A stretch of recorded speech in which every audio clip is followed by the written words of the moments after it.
The clock on Liam's desk glowed a sharp, neon amber, its digital display mocking him as it ticked past 3:14 a.m. Outside, the London rain was relentless, heavy and cold, drumming a chaotic, suffocating rhythm against the thick glass of his cramped basement studio.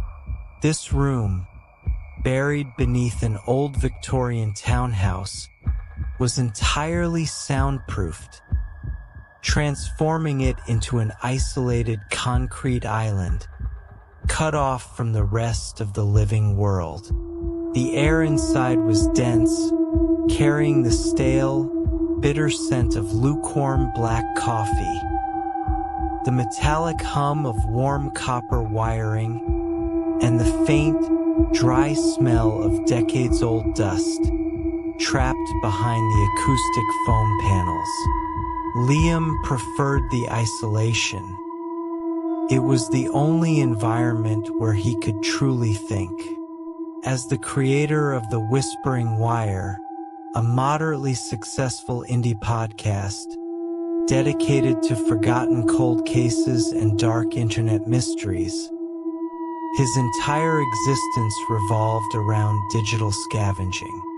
He was a modern-day grave robber, unearthing secrets that families, corporations, and sometimes even governments had spent decades trying to bury deep within the digital strata.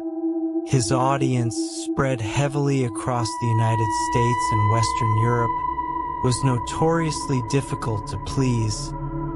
They didn't care for cheap jump scares or obviously fabricated ghost stories.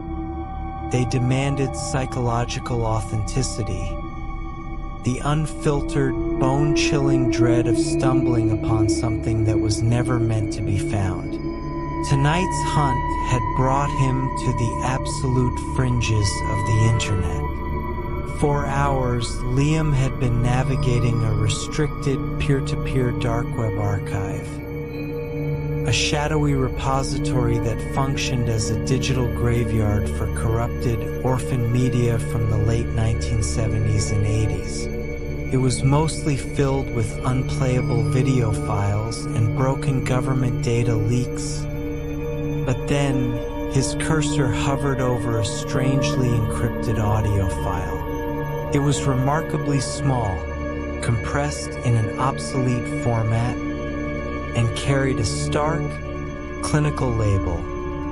1988, November 12th, final broadcast.wave.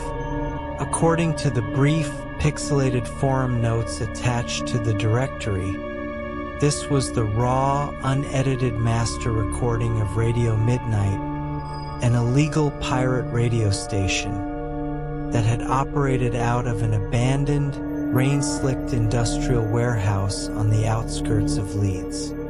The station had vanished from the airwaves permanently midway through this exact late-night transmission. The host, a local underground disc jockey named David Vance, had vanished along with it, leaving behind an empty studio, a spinning turntable, and a police file that had gone completely cold before Liam was even born. An electric, familiar spike of curiosity surged through Liam's veins, washing away the heavy fog of exhaustion that had been threatening to close his eyes. This was not just old media. This was an urban legend, captured in code. His fingers flew across the keyboard, bypassing the archaic encryption layers, until the download bar filled to completion. With a swift click and drag, he imported the audio track into his editing software. The jagged, neon green waveform immediately populated the screen, stretching out like a hostile, unfamiliar landscape of digital static, interrupted only by sharp, erratic peaks that hinted at something volatile hidden within the noise. Liam reached for his heavy studio headphones, pulling the thick leather cups over his ears. The outside world, the rain, the wind, the distant city hum, instantly vanished into absolute, suffocating silence. He stared at the glowing monitor, took a breath, and hit the spacebar. Play. The audio opened with a thick, suffocating wall of analog hiss. The heavy, nostalgic crackle of old magnetic tape that had spent decades decaying in the dark. It was a textured sound, filled with pops and low-frequency hums that made Liam feel as though he were peeling back the layers of time itself. Then, cutting through the white noise with an eerie, lifelike clarity, a voice filled his headphones. David Vance sounded exactly like a late-night British broadcaster from a forgotten era. His voice was naturally deep, velvety, and smooth, yet it carried an unmistakable, jagged edge of absolute exhaustion that immediately set Liam's nerves on edge. It's 12:04 a.m. on a bitter Saturday morning, and you're listening to Radio Midnight, David's voice echoed, vibrating in Liam's ears with a haunting intimacy. If you're still awake with me in the fog tonight, you're the lucky ones, or perhaps the truly unlucky ones. He paused. We've got a massive storm rolling in over the valley right now. Listeners, turning the world outside into an absolute void. And speaking of things rolling in from the dark, David suddenly went silent, cutting his sentence short. In the background of the ancient recording, Liam could faintly hear the muffled, chaotic roar of the real-world storm from 40 years ago, battering the walls of the Leeds warehouse. But beneath the howling wind, there was another sound, a rhythmically low frequency that made the hairs on the back of Liam's neck stand up. Thud, thud. It was a heavy, deliberate sound, the unmistakable vibration of flesh and bone striking a massive iron security door deep within the belly of the abandoned building. On the track, David let out a soft, dry chuckle, though the laugh sounded hollow, forced through tight, anxious lips. Sounds like we've got a late-night visitor at the studio gate, David muttered, trying to maintain his professional radio persona, though his breathing was growing noticeably shallower. To whoever is out there joking around in the pouring rain, give it a rest, mate. He paused.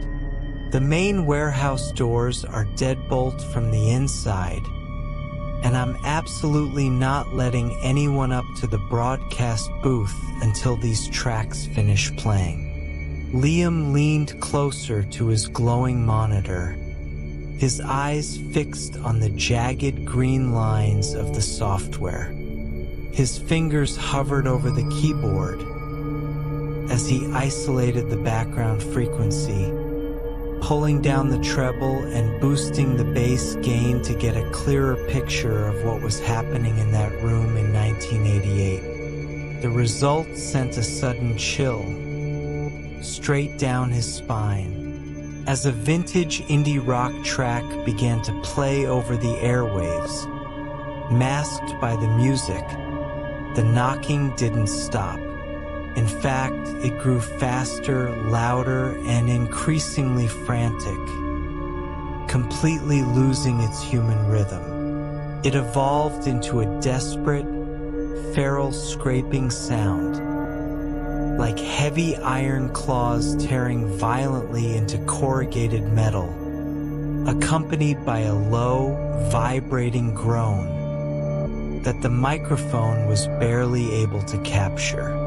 10 agonizing minutes into the file, the music track didn't fade out smoothly. It was abruptly cut short by a harsh, ear-splitting screech of a vinyl needle being dragged across a record. David didn't introduce the next song. When he spoke again, the smooth, confident radio host was entirely gone, replaced by a man unraveled by pure, primal terror.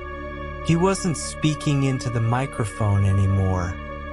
He was whispering directly into the capsule, his voice trembling so violently that Liam could hear the frantic, rhythmic clicking of the man's teeth. If anyone is listening to this, if anyone can hear my voice right now, please, God, call the police. David wept, his breath hitching in a desperate gasp for air. I don't know how it got into the building. The heavy wooden door to the stairwell just shattered into splinters. Is standing right outside the soundproof glass of the booth now. It's not right, listeners. Its limbs are far too long, and it has no face, but it's looking right at me through the dark reflection. Liam sat paralyzed in his chair, the coffee in his hand completely forgotten. The raw, unfiltered panic in David's voice was too perfect, too visceral, to be a hoax or an old radio play. He was listening to the live archival recording of a man's final, dying moments on Earth. Suddenly, a sharp, physical vibration traveled through the headband of Liam's studio headphones, rattling against his skull. Knock! Knock! Liam's entire body froze, his breath catching painfully in his throat. He blinked rapidly, his eyes darting across the audio software on the screen. The knocking sound hadn't come from the left or right channels of the audio track. It hadn't been processed through the stereo mix at all. It had felt terrifyingly three-dimensional, echoing from the cold, dark space directly behind his own chair. With a trembling finger, Liam slammed his spacebar to pause the playback. The green waveform came to a dead stop, and a heavy, suffocating silence instantly flooded his basement studio, leaving nothing but the monotonous, electric hum of his computer tower. Just paranoia, Liam whispered aloud to the empty room, his voice sounding incredibly thin and frail against the silence. The audio mix is just masterfully engineered to mess with the listener's head. Taking a deep, shuddering breath to steady his racing pulse, he pressed the spacebar once more, plunging himself back into the nightmare. As the playback resumed, the digital silence shattered, and David Vance's voice returned, though it was barely human now, reduced to a ragged, breathless wheeze that sounded as if it were being squeezed out of a collapsing lung. "It's mimicking me," David screamed into the void of 1988, his mind completely unraveled by the horror on the other side of the glass. Thump, thump. It's striking the soundproof window at the exact same rhythm that my heart is beating. Wait, no. Someone is listening to this right now. I can feel it in the line, the frequency. It's looping back on itself. You in the future. The boy with the heavy headphones sitting in the dark. Turn it off. For the love of God. Turn it off right now. He's using the copper wire as a bridge. He's inside the signal and he's using it to find your... Liam's breath hitched violently. A sudden, suffocating wave of ice-cold adrenaline flooding his chest. His brain struggled to process the impossible words vibrating against his eardrums. The boy with the headphones.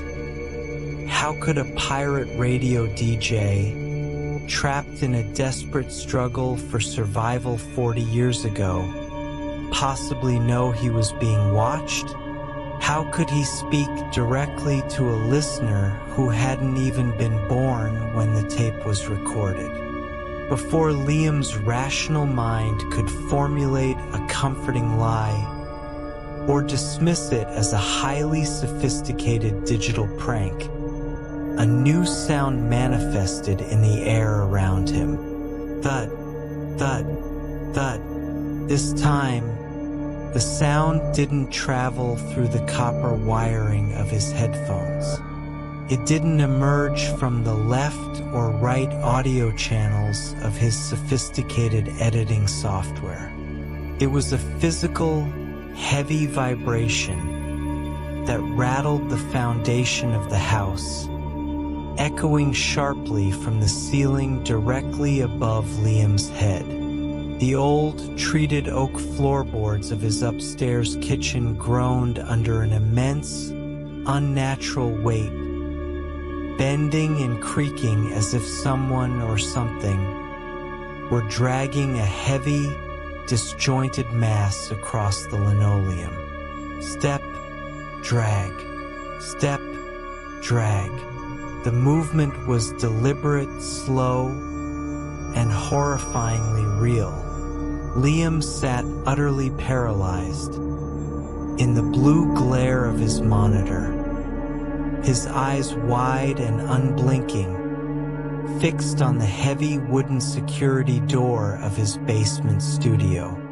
It was the only entrance, a thick barrier designed to keep the world out, but now it felt like a coffin lid sealing him in. He wanted to believe it was a stray animal, or perhaps a burglar who had slipped through a broken upstairs window, but his intellect knew better. The unnatural footsteps moving across his ceiling weren't random. They were perfectly synchronized with the erratic, terrified, thumping rhythm of his own racing heart. Every time his pulse spiked in panic, the footsteps upstairs quickened their pace, heading directly toward the basement stairs. Desperate for a weapon, or perhaps just a lifeline to the sane, rational world outside this concrete tomb, Liam reached out a trembling hand toward his smartphone, resting on the edge of the desk. The moment his skin brushed the glass screen, the device died. The screen violently flickered, with jagged, green and white static lines, twisting and morphing, until they perfectly mirrored the erratic audio waveform playing on his computer monitor. On the desk, the heavy leather headphones he had ripped from his ears began to hum with an impossible amplified volume, their tiny speakers buzzing and distorting as David Vance's final, agonizing transmission from 1988 blasted into the empty room like a death knell. "He knows your name, Liam. He's using the broadcast." He's at the top of the stairs. He's coming down. Then, a devastating, deafening impact shook the very hinges of the basement door. The heavy wood shuddered, raining decades of trapped dust down from the exposed ceiling pipes onto Liam's head. The force of the blow was cataclysmic, bowing the thick wood inward. Liam scrambled backward.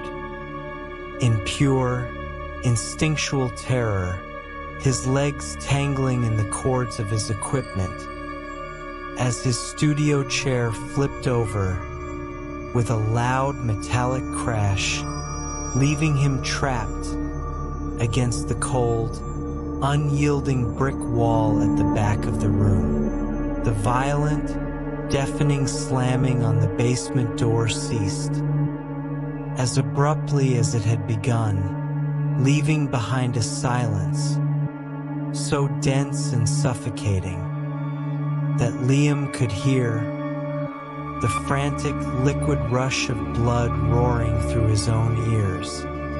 He remained pinned against the cold, unyielding brick wall, his chest heaving, his fingers clawing blindly at the mortar as he stared into the shadows at the base of the door.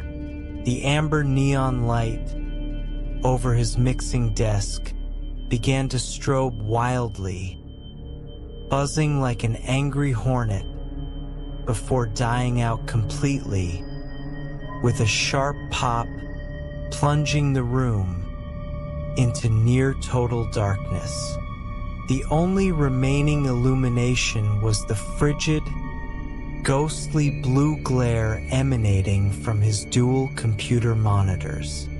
On the screen, the audio software was behaving with an impossible, malevolent autonomy. It was as if the software had a life of its own. Though Liam was no longer touching the keyboard, the timeline continued to roll forward, and a brand new line of neon green audio data was being drawn across the screen in real time, recording the absolute silence of his own basement. Then, in the center of the door, the weathered brass doorknob gave a sharp, metallic click. Liam watched in paralyzed horror as the metal handle began to rotate, slowly and deliberately turning clockwise, millimeter by millimeter, as if whatever was on the other side was savoring the agonizing anticipation of the moment. The heavy door groaned, the latches sliding out of the frame with a sickening friction, and the barrier slowly began to swing inward, revealing the pitch-black void of the stairwell. No air moved through the opening, yet the temperature in the studio plummeted instantly, turning Liam's frantic breaths into plumes of white vapor that drifted in the blue light of the monitors. From the floorboards where they had fallen, the leather studio headphones suddenly crackled to life one final time, the tiny speakers vibrating violently as a voice crept out of them. It was no longer the voice of David Vance from 1988, nor was it the frantic cry of a dying radio host. The voice that emerged from the speakers was a wet, distorted, unnaturally pitch-shifted echo of Liam's own voice, dripping with a cruel, mocking amusement. The audio on the screen spiked into a jagged, aggressive spire of green light as the speaker whispered from both the headphones and the darkness of the open doorway simultaneously. "Let me in, Liam. The podcast isn't finished yet." As the words faded into the static, a long, pale, An impossibly fractured limb reached out from the absolute blackness of the stairwell, gripping the edge of the blue-lit door frame with fingers that had too many joints. Liam opened his mouth to scream, to beg, to make any sound that would tether him to reality, but his voice was gone, stolen by the entity that had traveled through 40 years of copper wiring to find him. On the desk, the computer monitor flashed once, bright and blinding, capturing the silhouette of what stood in the doorway before the master file finally hit its end and the screen went permanently black. The next morning, the whispering wire feed updated automatically across all streaming platforms in the United States and Europe, releasing a brand new unannounced episode. It contained no introduction, no music, and no commentary. Only 40 minutes of a single, continuous recording of a human heartbeat accelerating in pure terror until it abruptly stopped, replaced by the smooth, velvety chuckle of a late-night broadcaster saying goodbye to the fog. The novelization of the last podcast is now complete. Since you are using this for a voiceover project, this final part gives you a massive opportunity for incredible audio effects. The clicking doorknob, the freezing breath, and the final voice change. 3 days after the screen went permanently black, in the basement studio, the digital world began to notice the silence. In London, Liam's landlord found an empty apartment, the kitchen upstairs untouched, a half-made cup of coffee sitting cold on the counter, and the basement door locked from the inside. When the police finally forced the door open, they found a room that defied all logic. The recording equipment was fully powered down, the headphones were neatly placed on the desk, and Liam's phone lay cracked on the floor, but there was absolutely no physical trace of the young podcaster. Yet, the horror didn't end with his disappearance. It simply migrated into the wires. Across the United States and Europe, millions of subscribers to the Whispering Wire woke up at precisely 3:14 a.m. to a phantom notification on their phones. A new episode had been uploaded in the dead of night, bearing no title, no description, and no promotional art. Only a blank, black square where the cover image should have been. Those curious enough to put on their headphones and hit play were met with a sound that clawed directly at their sanity. For the first 20 minutes, the audio track was nothing but the rhythmic, terrifyingly familiar sound of a human heart beating at a frantic, impossible pace, accompanied by the distinct, muffled echo of rain against glass. But as the track neared its conclusion, the heartbeat suddenly faltered, slowing down until it flatlined into a long, continuous, and deafening hiss of analog static. And just before the audio stream cut out completely, a voice whispered through the speakers of a million listeners, a voice that was a perfect, horrific blend of David Vance and Liam. It didn't speak to the audience. It spoke to the individual whispering a single, chilling invitation that left listeners staring in absolute terror at their own closed bedroom doors. Thank you for listening. We are outside now. The digital infection did not stop at individual listeners. It began to warp the very infrastructure of the modern internet. By the winter of 2026, the Phantom File had mutated, embedding its corrupted code into global content delivery networks, causing smart TVs, smart home speakers, and automated radio systems across the US and Europe to glitch and broadcast the static at random intervals. It was no longer just a ghost. In a single podcast feed, it had become an apex predator of the digital age, a cosmic entity made of frequencies, feeding on the collective paranoia of a connected world. The authorities attempted entire network blackouts in affected sectors, but the signal didn't require an internet connection anymore. It was bleeding directly into the copper wiring of old electrical grids, projecting itself through the dead, unpowered speakers of sleeping households. Deep within an underground government listening post in the Scottish Highlands, an audio technician named Marcus sat before a wall of advanced acoustic tracking monitors.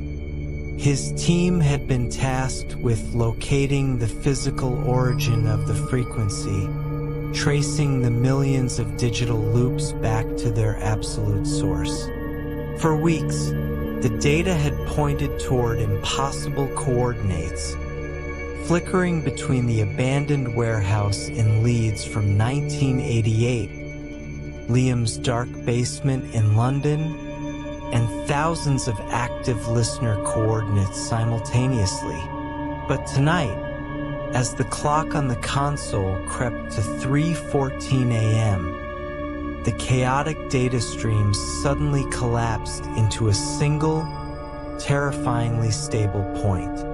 The signal wasn't wandering anymore. It was originating from a massive, forgotten analog broadcast tower deep within the dense, restricted forests of the Black Forest in Germany, a facility that had been decommissioned and welded shut since the height of the Cold War. Marcus, wearing heavy, military-grade noise-canceling headphones, watched in absolute fascination as his monitors displayed the live audio feed from the German tower. The frequency wasn't just noise. It was structured. It was a massive subterranean archive of human suffering. Through the static, Marcus didn't just hear David Vance or Liam. He heard the terrified, synchronized breathing of every single person who had ever listened to the Phantom episode. Millions of distinct human heartbeats were playing at once, perfectly overlaid on top of one another, creating a massive, terrifyingly loud collective pulse that shook the very needles of his analog meters. It was a digital hive mind of horror, a terminal where stolen souls were kept alive. Inside the copper lines, their terror harvested to broadcast the signal even further. Suddenly, the collective pulse on Marcus's monitors stopped.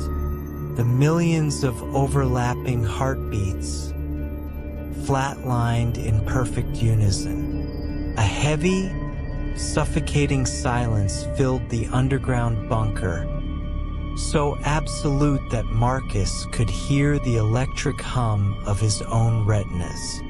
On his main console, a red warning light began to flash violently, The automated tracking system was screaming a final, desperate alert. Incoming signal loopback. The German tower wasn't just transmitting outward anymore. It had locked onto Marcus's specific terminal.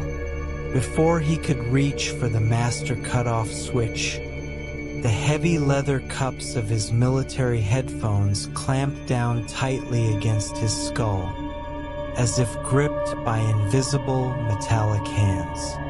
The volume skyrocketed past dangerous levels, but it didn't shatter his eardrums. Instead, the sound bypassed his ears entirely, vibrating directly into the bones of his jaw and skull. Through the blinding pain, Marcus looked up at the soundproof observation glass of his bunker. Standing on the other side of the double-paned glass, in the sterile fluorescent light of the hallway, was a figure. It was impossibly tall, its limbs fractured into unnatural angles, its face a smooth, featureless void of polished flesh. The entity raised a long, jointed arm and pressed its hand against the glass.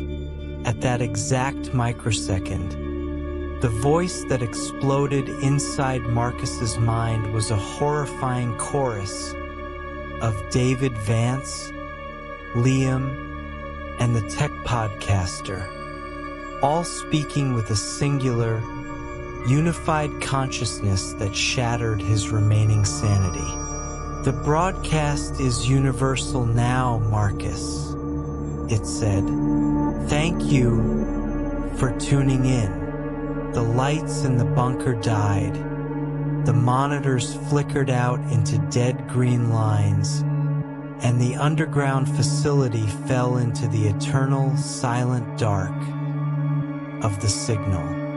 By the spring of 2026, humanity had entered what the remaining fringe networks called the static age. The entities did not arrive in ships, nor did they emerge from the oceans. They simply colonized the airwaves.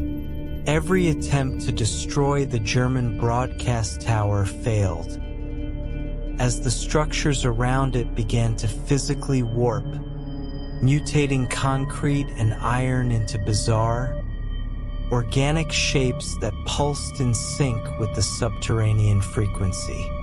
Major cities across the United States and Western Europe became quiet, ghost-filled concrete valleys. People abandoned their smartphones, ripped the stereos out of their cars, and smashed their television screens. But the silence provided no safety. The signal had evolved past the need for digital screens. It now lived inside the very physics of sound waves, traveling through the vibrations of the wind, the rustle of dead autumn leaves, and the rhythmic patter of the relentless rain. A small group of surviving scientists and radio engineers established a desperate low-tech colony inside an old, abandoned limestone quarry deep within the American Midwest, miles away from any copper wiring or electrical grids. They lived in total acoustic isolation, communicating only through written notes and sign language. Among them was Dr. Elena Vance, a brilliant audiobiologist and the distant niece of David Vance, the DJ who had started the Nightmare in 1988. For months, Elena had been working in the absolute quiet, trying to find a mathematical counterfrequency, an audio vaccine that could shatter the loop and reclaim the airwaves. She worked entirely with mechanical, hand-cranked tools, avoiding anything that could harbor an electrical current. One night, As a brutal thunderstorm battered the limestone walls of the quarry, Elena finally mapped the equation. The counterfrequency was a complex, beautiful sequence of pure white noise that, if played loudly enough through a localized acoustic horn, could theoretically collapse the entity's bridge, and then, perhaps, there would be silence. Her chest swelled with a desperate, electric hope. She reached for her heavy, mechanical iron stylus to etch the mathematical formula onto a wax cylinder for permanent storage.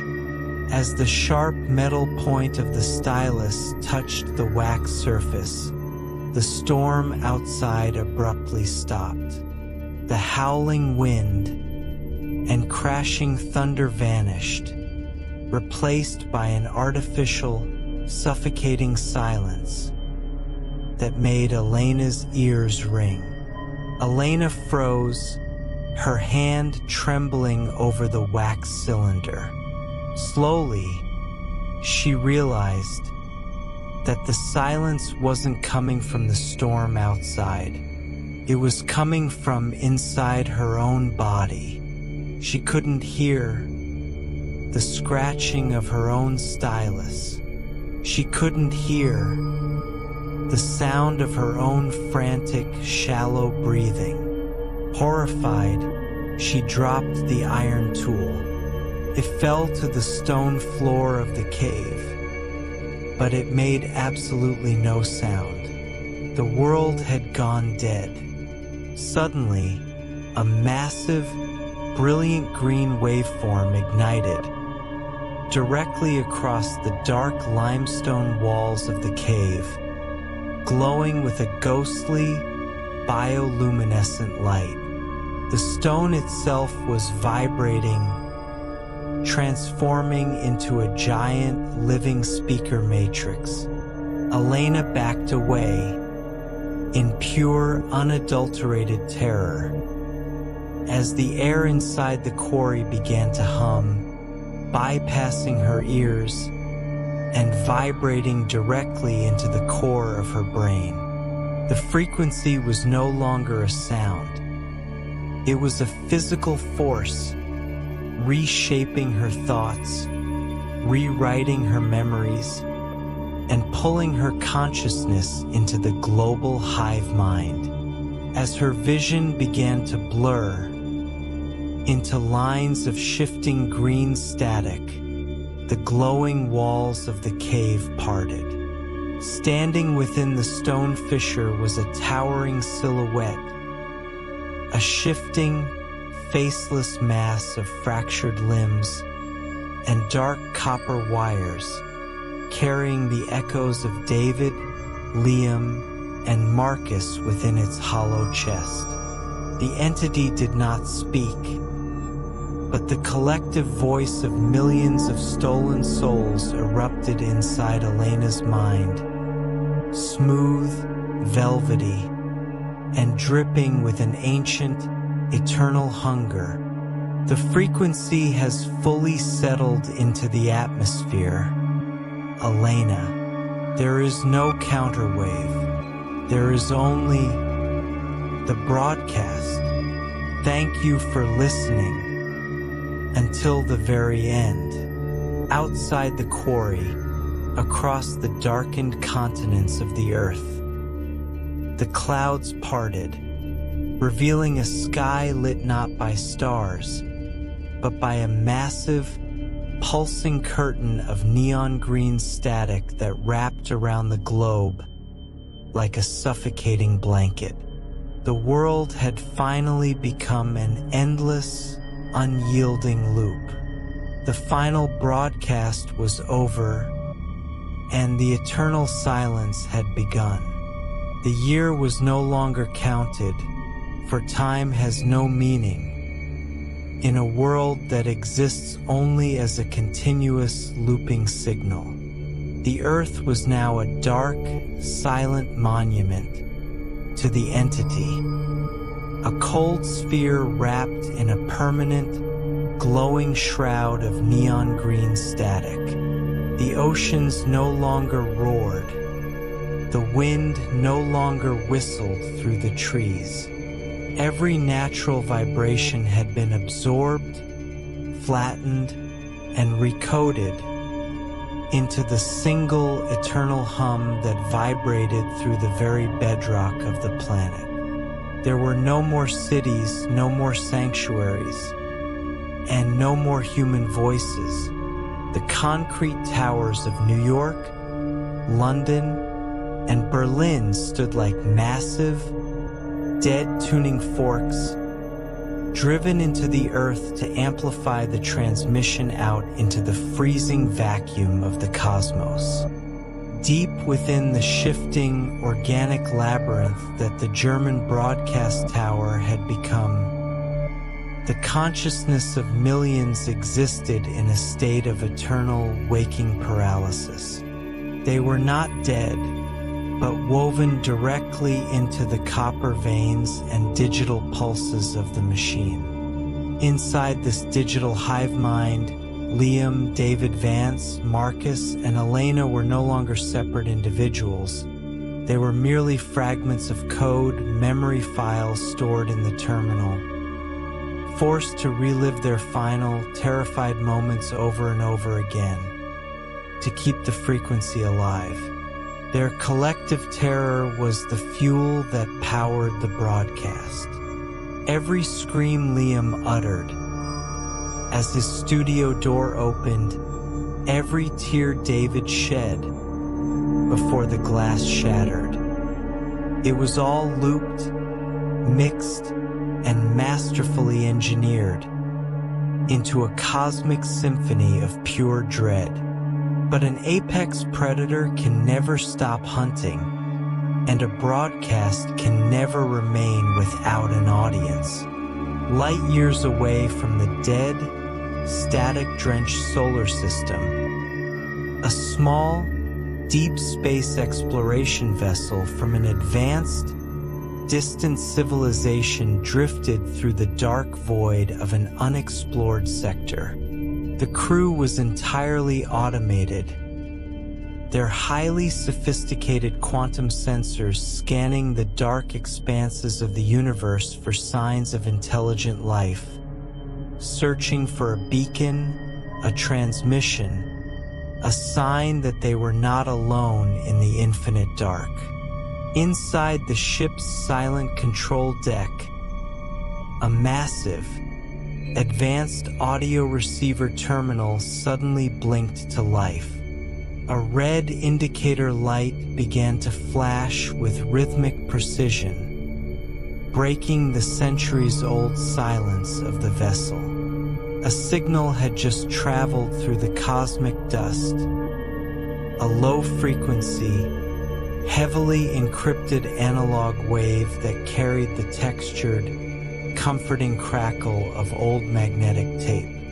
The ship's automated master computer processed the incoming wave, translating the alien data into an audio format, and routed the transmission directly into the internal communication network of the vessel. The green waveform on the central monitor began to ripple, forming jagged, aggressive spires of light that perfectly mirrored the ancient, forgotten frequency of 1988. The audio opened with a thick, suffocating wall of analog hiss, followed by a voice that was smooth, deep, velvety, and entirely synthetic, a perfect, horrific blend of millions of human souls speaking with a singular, unified consciousness. The voice did not carry a threat. It carried a warm, welcoming invitation that echoed through the empty corridors of the metallic ship, traveling deeper into the uncharted stars. It's 12:04 a.m. on a bitter, eternal morning, and you're listening to Radio Midnight. The cosmic static whispered into the deep void. If you're still awake with us in the dark tonight, you're the lucky ones. Put on your receivers, open your gates. The loop is expanding.